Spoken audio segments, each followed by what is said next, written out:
বাবা মা দাদুরা করে দিয়ে দাদা ঝগড়া করে খুঁজে খুঁজে ঠিকই চলে যাবে, ওকে কিচ্ছু দেখাতে হবে না। যে যেখানেই থাকুক না কেন আর যে জিনিসটা যেখানেই রাখা থাকুক না কেন, ও ঠিক খুঁজে বের করে নেবে। এই যেমন দেখো, এদিক ওদিক সমস্ত ঘর দেখে নিল যে ঠাকুমা কোথাও নেই। ও বুঝে গেছে ঠাকুমা নিজের ঘরে আছে। তো কিন্তু ঠাকুমার কাছে চলে গিয়ে ঠাকুমাকে ডাকছে, তো দেখো তোমাকে ডাকছে, দেখো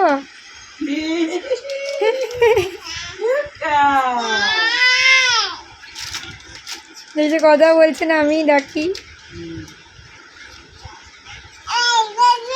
ঠাম্মা ঠাম্মা ও ঠাম্মা বলো ঠাম্মা ঠাম্মা ঠাম্মা ঠাম্মা হ্যাঁ দেখো তো ঠাম্মা এখানে এখানে হাঁটো, এখান থেকে ওইখানে চলে যাও, এখান থেকে ওইখানে চলে যাও। ও ঠাম্মা ও ঠাম্মা ওলে বাবা ঠাম্মা হ্যাঁ ঠাম্মা ঠাম্মা দেখো তো দিদি যাচ্ছে যাও যাও যাও যাও। এখানে ধরো এই ধরো এই ধরো হ্যাঁ হ্যাঁ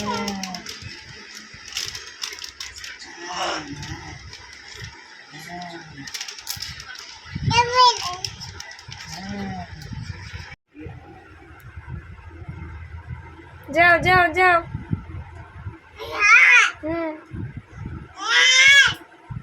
বাবারি ওটা নিও না আপু, ফেলে দিও না। ও মোমো কিরকম করে গো? ইস, হ্যাঁ হ্যাঁ, কিরম করে কিরম করে কিরম করে? ও আচ্ছা, তোমার কান কোনটা শোনা? তোমার কান কোনটা গো? ইস, ওটা মুখে দিও না, মুখে দিও না। সত্যি তাই, এই মুহূর্তগুলো অমূল্য। একটা একটা দিন চলে যাচ্ছে আর এই মুহূর্তগুলো কিন্তু পেরিয়ে যাচ্ছে। একদম সত্যি কথা, যে যখন মৃত্তিকা মা ছোট্ট ছিল, একদম ছোট্ট ছিল, সেই মুহূর্তগুলো এখন খুব মিস করি। বাড়িতে এখন দাদু আসেনি, তাই তাই ঠাকুমার সাথে এত ভাব যে দাদু চলে আসবে, অমনি বাড়ি এসে কি ঝগড়া বাবা। দাদুর বড় দিদিই নি, যা ইচ্ছা করবেন, কিচ্ছু বলা যাবে না। দাদু কিছু বললেই হলো, একদম ঝগড়া করে একদম চুপ করিয়ে দেবে তার নাতনি। এই একবার দুবার ধরে আছি তাই, কিন্তু কখন খাটের তলে ঢুকে খাটের তলে জিনিসগুলো একটা একটা করে বের করে নিয়ে চলে আসবে বুঝতেও পারবো না। আর বাবু খেলার সময় শোকেসগুলোর কাঁচগুলো খুব ভয় লাগে, এখন আবার টানতে খুলতে সব শিখে গেছে। দু একবার থাবড়াও দিচ্ছে শোকেসের কাঁচের ওপর, যদি একবার ভেঙে যায় কী অবস্থাটা হবে বলো তো। এমন এমন কারনামা করছে, এই শোকেসের কাঁচগুলো তো আর খুলে অন্য জায়গায় রাখতে পারবো না। জল যে খাচ্ছি, কলটা তো আর খুলে জলটা তো অন্য জায়গায় রাখতে পারবো না। বাবারে, এই যে হামা দিচ্ছে, দাঁড়াতে শিখছে, এই যখন পুরোপুরি হাঁটতে লেগে যাবে তখন কি করবো? আমি তো এখন থেকে ভেবে পাগল হয়ে যাচ্ছি। এক সেকেন্ড মাইন্ড যে রেস্ট করবে তা না, সবসময় ভাবছি কোনটা ছুটবো, কোনটা রাখবো, কোনটা ফেলবো, কোথায় দাঁড়াবো, কোথায় বসবো। বড্ড ভাবনায় আছে, সেজন্য দেখো আমি এতবার করে ডাকছি, একবারও কি রাত দেয়, একবারও কি কোনো রেসপন্স পাচ্ছি ওর কাছ থেকে? ওর ধুনে মত্ত। বাবারে বাবারে, দেখিয়ে দাও, দাও দেখিয়ে দাও, তোমার কান কোনটা, কোনটা কান, কোনটা কান? মোমোর কাছে যেও না, মোমো ওখানে বসে আছে। আর ওটা কে এসছে? হ্যাঁ তবে বকু করছো? কলটা খুলে দিও না, দেখো সব কলের জল ফেলে দিচ্ছে, প্রত্যেক দিন কল খুলে দিচ্ছে আর কলের জলগুলোকে ফেলে দিচ্ছে। এই কত বয় গনি আসি বয় খটি কত না না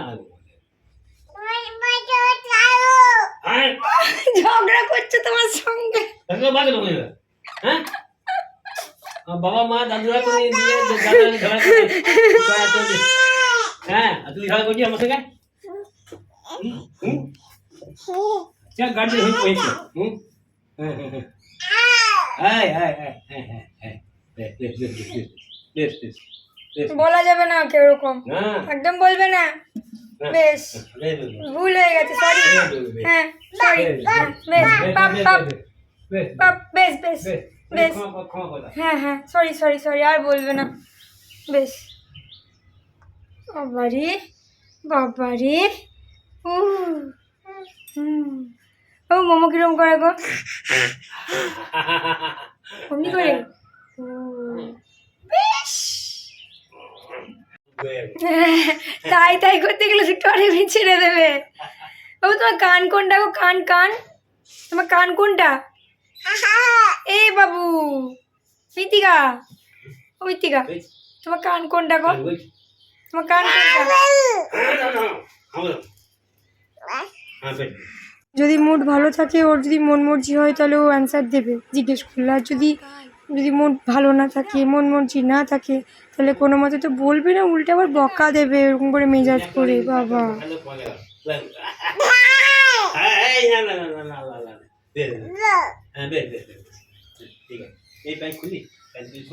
তবে তোমার কান কোনটা? কান কান।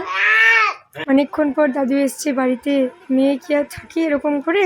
জামাটা কতক্ষণে দাদু চেঞ্জ করবে আর মৃত্তিকা সোনামাকে নিয়ে কোলে বেড়াতে যাবে। ব্যাস চলে যাবে দাদুর পিছু পিছু, আর আটকে রাখা যাবে না।